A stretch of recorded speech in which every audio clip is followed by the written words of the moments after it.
Իսկ պապիկին շատ ես կարոտել։ كتير مشتاق كتير مشتاق له كتير ها اسمع شا Իսկ ինչ անելու պապիկի հետ որ հանդիպի։ دي أعطي الورود وضمه بوسو اسمع يس صاغيكا كتام وكباتشا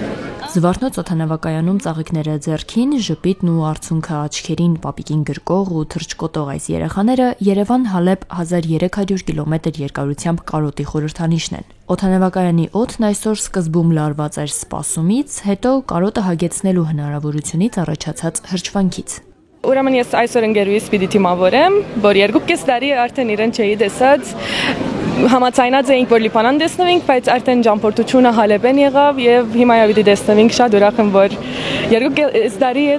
պիտի տեսնեմ իրեն։ Հալեբի պատերազմի ընթացքում ռմբակոծված միջազգային օդանավակայանը շուրջ 1 տարի չէր գործում։ Դրանից առաջ էլ այն բացվում էր ընդհատումներով, երկրի անկայուն վիճակով ու ռազմական գործողությունների տեղանքով պայմանավորված։ Հայաստան գալու համար սիրիահայերը Հալեբից ցամաքային ճանապարհով հասնում էին Բեյրութ, նոր միայն հնարավորության դեպքում թռչում Երևան։ Այդ ճանապարհը թանկ էր, երկար ու հոգնեցուցիչ։ Հիմա այսօր առաջին թռիչքն էր եւ բոլորը արդեն խանդավառ ձևով գերտան եւ յետալ գուքան ամենալ գուզեն բարեկամներու հետ միանան։ Շատ ավոր է, շատ հանգիստ էր, 1 ժամ գարձիմ քառորդ, ճիշտ 1 ժամ քառորդ տևեց։ Այսպիսով Հալեբ-Երևան ու հակառակ ուղղությամբ չվերթներն այսուհետև հասանելի են մշակութային առևտրական նոր կապեր ստեղծելու եւ որ ավելի կարեւոր է ընտանիքներ միավորելու առաքելությամբ։ Այսօր Հայաստան ոտք դնողներից շատերը դա անում էին իրենց կյանքում առաջին անգամ։ Բարև ձեզ, բարի գալուստ։ Ոնց էր թռիչքը։ Շոյագաբեր։ Ինչքան ժամանակ եք եղել Հայաստանում։ Առաջին անգամն եմ։ Աղջիկս,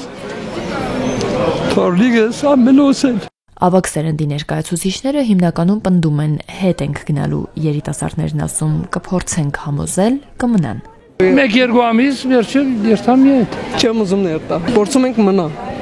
Նայենք հələ։ Որոշ դեպքերում էլ երիտասարդները կյանքը սիրիական հողի վրա տեսած վայրագությունները համոզել են, որ պետք է մնալ Հայաստանում։ Այստեղ մեր երկիրն է արդեն ուրիշ երկիր, հայ չենք, հայ այստեղ կմնա, ճիշտ է։ Հայաստան շատ անոշիկ է։ Հիմա նորեգոները հայերուն լավ նայեցան, ճիշտ է, yani խոսենք, ոչ աղջիկ փախցուցին, ոչ տրամ գերան։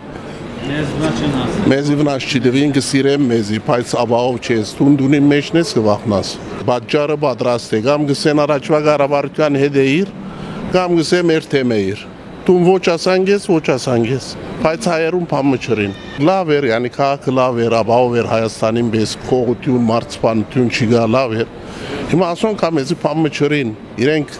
արաբները, իսլամները իրարու հետ գիտես ջուղ են, իրարու թեմ են։ Առաջվանը ասոնց կծմաններ է, հիմա ասոնք եկան ող կառնեն, որ ասոնց մենք ոտքի մեջ կացինք։ Մենք չենք սորված դեսնենք մարդը մորթվի, որ գամ գուքաթոմի գանով գզարնեգը վերջացնե, yani լավ բամ չի ասի։ Շատ ռիսկային, բայց ինչ անենք, կորձը հոն է, հոն ապրում ենք։ Մեր դունը հոն է, հոսալ մեր դունն է, հոս ավելի մեր դունն է, բայց ստիպված կորձի պերումով ապրում ենք Սիրիա։ Այսպես նոյեմբերի 7-ին Զվարթնոց օդանավակայանում վայրեջք կատարեց օդանավ լի բազմաթիվ ճակատագրերով։ Դրանցից որոշները կշարունակվեն Հայաստանում, իսկ որոշների տերերը կհագեցնեն կարոտն ու հետ կդառնան Սիրիա, որը ոչ այնքան ինչքան Հայաստանը, բայց այնուամենայնիվ իրենց տունն է։ Արուսյակ Կապուկչյան, Սամվել Գալստյան, Ռադիոլուր։